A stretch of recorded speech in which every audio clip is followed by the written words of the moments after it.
मध्य प्रदेश के सतना जिले में पर्वत की चोटी के बीच में शारदा माता का मंदिर है। भक्त यहाँ 163 सीढ़ी चढ़कर माता के दर्शन करने जाते हैं। पूरे भारत में सतना का मंदिर मैहर मंदिर माता शारदा का अकेला मंदिर है। मैहर तहसील के पास चित्रकूट पर्वत पर स्थित इस मंदिर को मैहर देवी के मंदिर भी कहा जाता है। यहाँ माता के साथ देवी काली, दुर्गा, श्री गौरी शंकर, शेषनाग, श्री काल भैरवी भगवान, फूलमती माता, ब्रह्मा देव, हनुमान जी और जलापा देवी की भी पूजा की जाती है। अल्लाह और उदल शारदा माता के बड़े भक्त हुआ करते थे। अल्लाह और उदल वही हैं जिन्होंने पृथ्वीराज चौहान के साथ युद्ध किया था। ऐसा कहा जाता है कि इन दोनों के द्वारा ही सबसे पहले जंगल के बीच शारदा देवी के मंदिर की खोज की गई थी।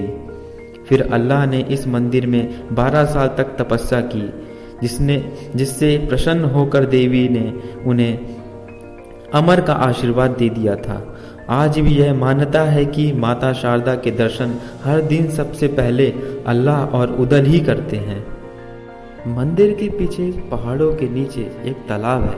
तालाब से 2 किलोमीटर आगे जाने पर एक अखाड़ा मिलता है, जिसके बारे में यह मान्यता है कि यहाँ आला और उदल कुश्ती लड़ा करते थे। मंदिर के पीछे वाले तालाब को आला तालाब कहा जाता है।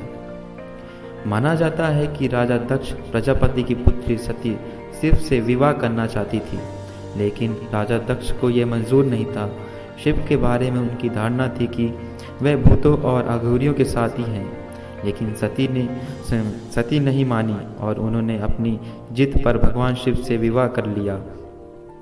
बाद में राजा दक्ष ने एक यज्ञ करवाया, जिसमें शामिल होने के लिए ब्रह्मा, विष्णु, इंद्र और अन्य देवी देवताओं को बुलाया गया, पर जानबूझकर भगवान शंकर को इससे दूर रखा गया और वह नहीं आ पाए। दक्ष की पुत्री और शंकर जी की पत्नी सती इससे बहुत आहत हुई। जब दक्ष द्वारा शिव को नहीं बुलाया गया तो यज्ञ स्थल पर सती ने अपनी पिता के शंकर जी को आमंत्रित नहीं करने का कारण पूछा। इस पर दक्ष द्वारा भगवान शंकर को अपशब्द कहा गया। यह बात सती को अपमानित लगी और उन्होंने दुखी होकर यज्ञ अग्निकुंड में कूदकर अपनी जान दे दी। जब भगवान शंकर को इस दुर्घटना का पता चला तो क्रोध से उनके त्रिनेत्र खुल गए। फिर गुस्से में शिव ने यज्ञ कुंड से सती की पार्थिव शरीर को निकालकर कंधे पर उठा लिया और तांडव करने लगे, जिसके बाद ब्रह्मांड पर खतरा मंडराने लगा। और फिर इस सृष्टि की भलाई के लिए भगवान विष्णु ने सती के शरीर को 52 भागों में बांट दिया। जहाँ जहाँ सती के अंग गिरे वहाँ शक्तिपीठों बन गए।